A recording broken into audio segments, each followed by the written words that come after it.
8.1 के सबसे पहले क्वेश्चन की शुरुआत करेंगे। इसमें दिया है if diagonals of parallelogram are equal then show that it is a rectangle. मान लो हमारे पास कोई पैरेललोग्राम है, उसके सभी डायगोनल्स जो होते हैं, दो डायगोनल बनेंगे, दोनों डायगोनल एक दूसरे के इक्वल हैं तो वो एक रेक्टेंगल बनता है, ये हमें शो करना है। तो सबसे पहले इस तरह से हम एक पैरेललोग्राम ड्रॉ कर लेते हैं, इसकी नेमिंग कर देते हैं। यहाँ पर ये हमारा हो गया ABCD पैरेललोग्राम है। अब जो भी पैरेललोग्राम है हमारा, यहाँ पर इसके हमें डायगोनल भी ड्रॉ करने होंगे। ए से सी को ज्वाइन कर देंगे और इसी तरह से डी से बी को ज्वाइन कर देंगे, तो ये हमारे दो डायगोनल्स बन जाएंगे। तो जो भी हमें रेक्टेंगल इसको प्रूव करना है, रेक्टेंगल हमें इसको शो करना है, तो गिवन में सबसे पहले क्या लिखा जाएगा, जो भी हमारा यहाँ पर हमने ड्रॉ किया है ABCD इज अ पैरेललोग्राम, ये हमारा एक पैरेललोग्राम है। इसके अलावा हमें क्या कहा गया है कि भाई जो भी डायगोनल्स है पैरेललोग्राम के वो इक्वल हैं। इट मींस डायगोनल्स कौन कौन से हैं,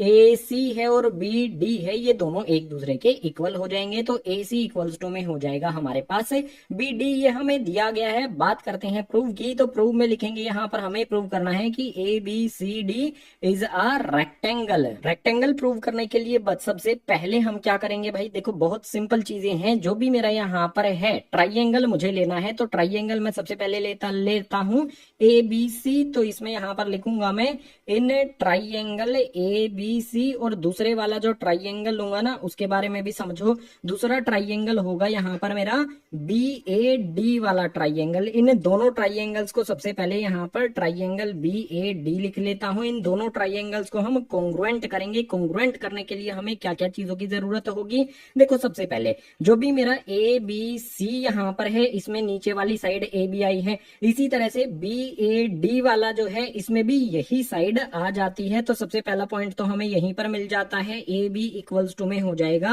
BA, ये वाली साइड कॉमन है, रीजन भी आपको यही लिख देना है। इसके बाद नेक्स्ट वाले पॉइंट की बात करेंगे। भाई नेक्स्ट वाला पॉइंट क्या मिलेगा मुझे, जो भी यहाँ पर मेरा AC और BD डायगोनल्स हैं वो भी तो एक दूसरे के इक्वल हैं। तो देखो ये AC ये BD ये हमें गिवन है, तो AC इक्वल्स टू में हो जाएगा यहाँ पर BD, रीजन यहाँ पर आ जाएगा गिवन, ये दोनों हमें दिए गए हैं इक्वल। इसके बाद थर्ड पॉइंट की बात करेंगे। थर्ड पॉइंट में क्या है, देखो ABC में मेरे पास कौन सी साइड आती है, BC, और दूसरा वाला जो हमारा है BAD, इसमें मेरे पास आती है यहाँ पर AD।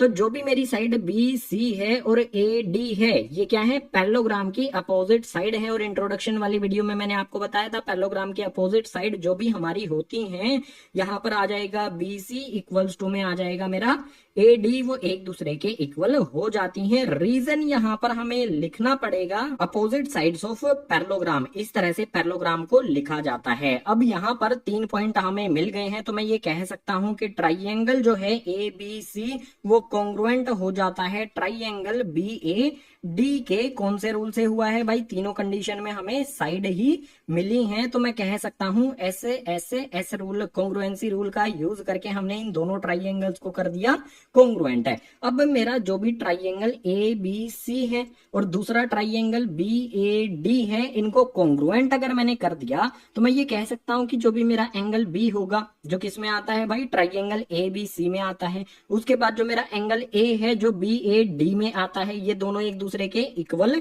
हो जाएंगे। तो मैं इस तरह से लिख सकता हूं एंगल B इक्वल हो जाएगा मेरा एंगल A के कौन से रूल से होगा, CPCT रूल का यहाँ पर हमने यूज किया। अगर ये दोनों ट्राइएंगल्स एक दूसरे के कॉन्ग्रुएंट हैं तो एंगल B और एंगल A एक दूसरे के इक्वल हो जाएंगे। इतना करने के बाद आपने एक चीज यहाँ पर समझनी है, जो भी हमारी AD और CB लाइन है, ठीक है, ये पैरेलल लाइन से हैं, तो AB हमारी क्या हो गई, ट्रांसवर्सल लाइन। ट्रांसवर्सल लाइन पर यहाँ हमारे A और B एंगल बनते हैं। अगर इन दोनों को मैं ऐड कर देता हूँ, एंगल A प्लस में एंगल B में कर देता हूं, तो इनका सम कितना हो जाएगा, 180 डिग्री का। कारण आपको बताना होगा, रीजन में क्या लिखेंगे यहाँ पर, को इंटीरियर एंगल्स। देखो एंगल A और एंगल B ये हमारी पैरेलल लाइंस हो गई, ये हमारी ट्रांसवर्सल लाइन हो गई, दोनों अंदर की तरफ बनने वाले एंगल्स हैं, तो ये को इंटीरियर एंगल्स होंगे। को इंटीरियर एंगल्स का सम होता है 180 डिग्री। चैप्टर 6 में भी मैंने आपको बताया था, चैप्टर 7 में भी मैंने को इंटीरियर एंगल्स के बारे में आपको बताया था। सो यहाँ पर हम क्या कर सकते हैं, देखो जो भी मेरा एंगल ए है वो तो एज इट इज आ जाएगा, इसके बाद प्लस का साइन लगा लो। एंगल बी किसके इक्वल है, एंगल ए के इक्वल है, तो एंगल बी की जगह पर मैं लिख सकता हूं एंगल ए इक्वल्स टू में आ जाएगा मेरे पास 180 डिग्री। अगर यहां पर एंगल ए प्लस में एंगल ए कर देता हूं तो ये हो जाएगा मेरे पास 2 एंगल ए इक्वल्स टू में 180 डिग्री। अब एक लाइन यहां पर हम लगा लेते हैं, आगे का सोल्यूशन कंटिन्यू करेंगे। यहां पर देखो जो भी मेरा एंगल ए है वो तो एज इट इज आ जाएगा, इक्वल्स टू में 180 डिग्री आ जाएगा। 2 यहां पर कैसे है भाई, ये है मल्टीप्लाई में, इस तरफ शिफ्ट कर देंगे तो हो जाएगा डिवाइड में। 2 से 180 को कैंसिल कर सकते हैं 90 टाइम्स पर, तो एंगल ए की वैल्यू कितनी आ गई भाई, 90 डिग्री आ गई है। अगर ए एंगल हमारा 90 डिग्री का है, एंगल ए और एंगल बी तो एक दूसरे के इक्वल है ना, तो मैं क्या कह सकता हूं कि एंगल बी जो है वो भी हमारा 90 डिग्री के ही हो जाएगा। हमने क्या पता लगा लिया यहाँ पर कि भाई एंगल ए हमारा 90 डिग्री का है, एंगल बी हमारा 90 डिग्री का है। और आपको पता है ना पैरेललोग्राम के जो अपोजिट एंगल्स हैं वो एक दूसरे के इक्वल होते हैं। अगर ए 90 है तो एंगल सी भी 90, अगर बी 90 है तो इसके अपोजिट वाला एंगल डी भी 90 है। तो ये कंक्लूजन निकाला जा सकता है कि एंगल सी इक्वल्स टू में 90 डिग्री हो जाएगा और एंगल डी इक्वल्स टू में भी हमारा 90 डिग्री हो जाएगा। कोई भी ऐसा पैरेललोग्राम जिसके सभी एंगल्स 90 डिग्री के होते हैं तो उसको कहा जाता है